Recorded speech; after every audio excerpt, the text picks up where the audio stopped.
Hello and welcome to Tweeting the Stars, the LU TV show which gives you the chance to ask any question you like to Leeds United players. With me today, our midfielder Michael Brown. Michael, how are things? Hi, okay, thanks, you. Good stuff, yeah. Well, thank you. Are you ready for any question the fans can throw at you on Twitter? Let's see, I'm not sure. Let's see. Okay, Lucy says, who do you room with on away trips? I always roomed with Robert Coslock at Sheffield United for years, and we had some great fun and top banter he was. You had to be on your toes at all times. But ever since then, I've roomed on my own. I had Lee Bromby one pre-season, that was enough to see anybody off when we were in Norway or something. His feet were so big, his feet were sticking out the end of the bed, so we didn't want to see that ever again. But no, I do like a good night's kip, so there's a few of us try and have our own room. Is that one of the privileges of being one of the more experienced members of the squad? When you get a bit more senior, you can sort of request that. Not always the case on budget. and a Neil Warnock favourite as well. Well, I'm not sure about that, but we do. To be fair, Mary's brilliant. Who looks after all the players, and she tries to look after as best she can. She's great. So long as you're not with Bromby, it's okay. Yeah. Daniel White, bit of a strange one. This, not sure why he wants to know the answer, but he says quite simply, boxers or briefs.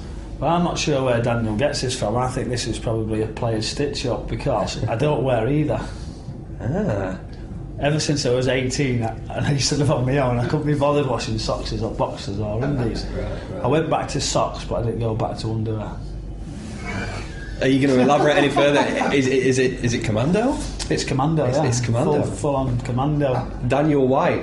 There you go, mate. Daniel, someone give Daniel that, I think. I'm not sure. Sam says, what football team do you support?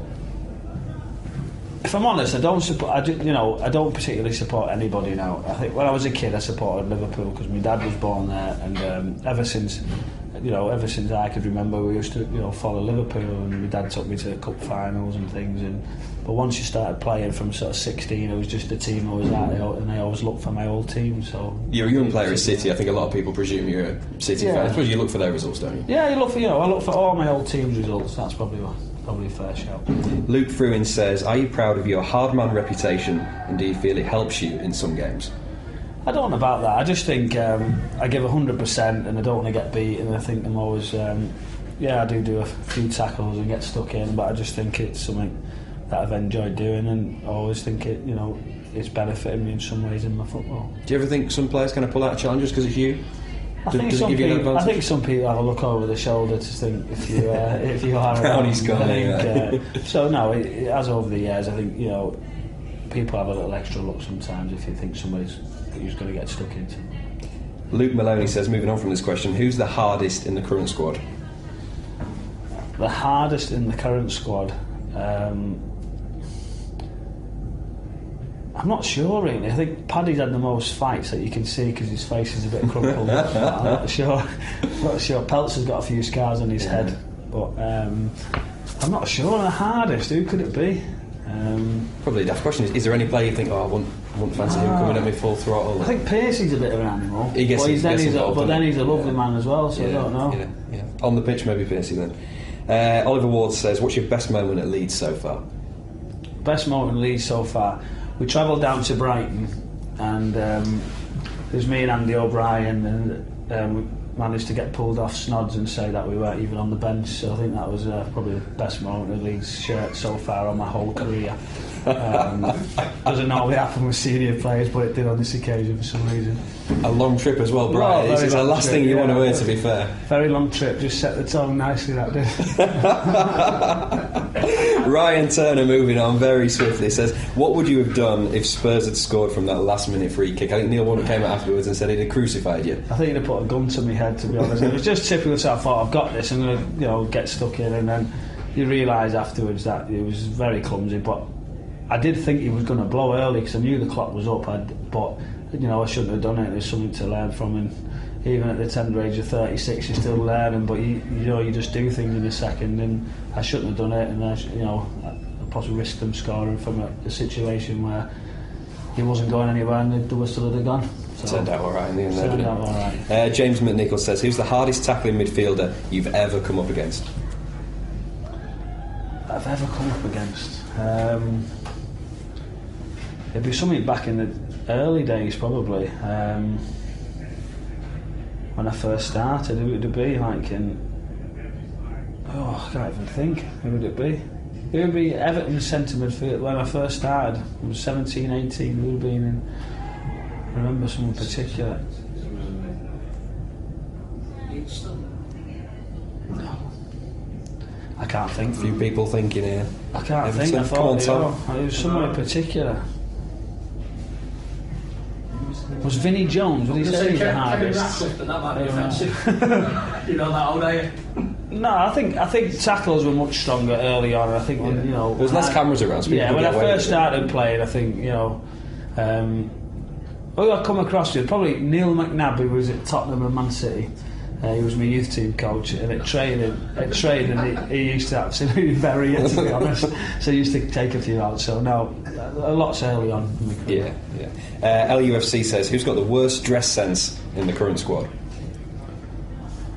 Well, if he's gone on loan, Danny Pugh is definitely in the mix. He's got these rascal Paul Smith shoes that the lads give him a bit of stick for.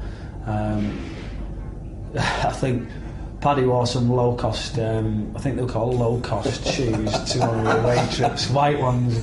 He said his wife bought them at an outlet village somewhere in York. Likes these or low-cut Sheffield. T-shirts as well, doesn't he? Yeah, because he tries to show off his neck or something. Yeah. But I think they were there, and Ross McCormack's also close second for his trainers this year. So I think it's Paddy and Juffy's just ridiculous. I don't think we can even class as badly dressed. I think he's just far out. Anything he wears, but it's for attention, so the lads don't even comment anymore. Yeah, just leave it to it. Yeah. Ben Jones says, how long do you think you've got left in the locker? That's a good question. Are we talking? Am I answering this, or Leeds fans answering this? I think you've got to answer it. I just want to play as long as I can. I want to keep playing football as long as I can, and whether I drop down, which will be a natural progression, I personally would like to just keep playing until the day. Doesn't matter what level, you're just going to carry on and play as many games as you can. I want to play as many times as I can until I finish. Good stuff. Oliver says, what's your favourite biscuit with a cup of tea? I do like chocolate digestive.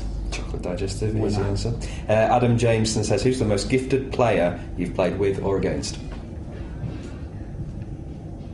I think in the early days I'd say Georgie King-Clatsey was a special player, and he didn't go on to fulfil what he really could have done, and he had everything, to be honest. He scored some ridiculous we all run goals, around trying to kick him and take him off, and he was just this quiet little lad, and you think you're just rolling over, but he had this low centre of gravity which he just, he was unplayable some days, and he was fantastic and just a very quiet man, and it was a shame that he didn't go on to top things. Didn't he score that goal? I think it was against Southampton. He took on the whole team. He flicked it over the goalie. I mean, it was. He just, he just come along, and he lit it up, and he was a top man as well. But it was just such a shame that it just didn't work out for him, and I don't know why it didn't. But he went on to Ajax, and it didn't really go from there. Yeah, for a time he was like one of the top players in the Premier League. Yeah, wasn't amazing. He?